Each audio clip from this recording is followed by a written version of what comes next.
São quase 8h30 da manhã de um domingo e eu tô aqui para gravar um vídeo. Acordei cedo, o objetivo é falar sobre o poder da adoração. Ontem eu passei uma parte do dia pesquisando sobre o poder da adoração, o que uma adoração faz na vida de quem adora. Qual o poder da adoração no mundo espiritual. E eu consegui achar alguns versículos, algumas passagens bíblicas, achei 3 para ser mais preciso, em que a adoração é praticada e a gente vê os efeitos dessa adoração. A primeira está lá em Êxodo 15, onde Moisés, do versículo 1 ao 21, ele faz um cântico de adoração ao Senhor, porque o Senhor livrou o seu povo do Mar Vermelho. Aliás, livrou o seu povo do povo de Faraó, quando ele abriu o Mar Vermelho para o povo de Israel passar. E ao ver que o povo de Israel passou, quando o povo de Faraó começou a passar, Deus fechou o Mar Vermelho. E ali Deus deu vitória ao povo de Israel. Moisés fez um cântico enaltecendo, glorificando ao Senhor. E aqui eu entendi que a adoração, ela serve como um agradecimento, um reconhecimento de que Deus é soberano. É você exaltar os feitos dele, exaltar a identidade de Deus, exaltar quem Deus é. Mas uma outra passagem sobre adoração me chamou muita atenção, que foi a passagem de Atos 16, quando Paulo e Silas são presos pelos romanos. O contexto de Paulo e Silas era muito diferente do contexto de Moisés. Paulo e Silas estavam pregando o evangelho, né, começaram a incomodar os comerciantes, porque eles estavam perdendo dinheiro, os comerciantes. E aí jogaram Paulo e Silas em praça pública, tiraram suas roupas, os açoitaram, suas costas ficaram expostas com carne viva. Após ali, eles foram jogados na prisão, no cárcere interior.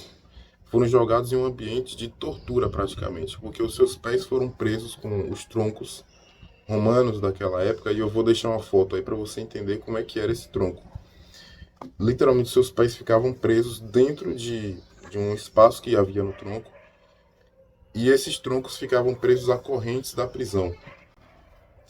E como Paulo e Silas estavam com as costas açoitadas, eles estavam praticamente em uma situação de tortura, porque por conta desse tronco, eles eram obrigados a ou ficar deitado no chão, e aí mantinham o pé ali no tronco, ou eles ficavam encostados na parede. E aí, deitados no chão ou na parede, eles teriam contato com ou o chão imundo do cárcere interior de uma prisão, ou do chão ou da parede suja e fria da mesma prisão. Então, Paulo e Silas não conseguiram encontrar uma situação confortável. Não existia uma posição de conforto.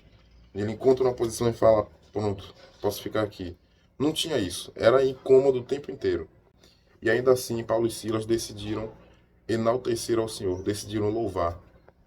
E eu fico aqui conjecturando que eles diziam que o Senhor é santo, que o Senhor é soberano, que o Senhor sabe de todas as coisas, que o Senhor não tem defeitos.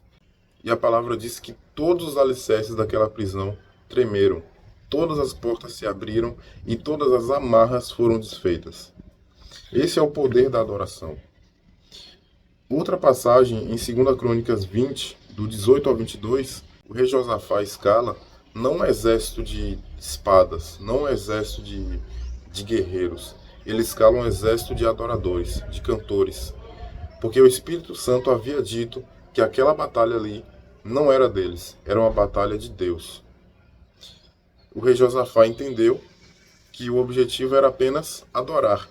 Ele não precisava se intrometer na batalha de Deus. Ele apenas exaltaria a Deus, porque se Deus está na batalha, a vitória é certa. E Josafá adorou ao Senhor. Ele escalou um povo e tomou a frente do exército para adorar ao Senhor e não para guerrear com espadas. E a palavra diz que enquanto esse povo adorava, Deus criava armadilhas para o povo rival. E quando o rei Josafá apareceu para poder ver esse povo rival, só tinham cadáveres e ninguém escapou. Todos os inimigos de Deus foram mortos naquela batalha pelo próprio Deus. E Josafá e o seu povo apenas adoraram. A adoração tem esse poder. A adoração é uma arma espiritual. Enquanto você adora, Deus está agindo, mesmo que você não veja. Enquanto você adora, prisões são quebradas. Enquanto você adora, pessoas são libertas. Enquanto você adora, Deus está vencendo batalhas, Deus está agindo em seu favor. Então eu quero que você entenda que na adversidade ou na felicidade, adore. Porque a adoração não é só reconhecimento.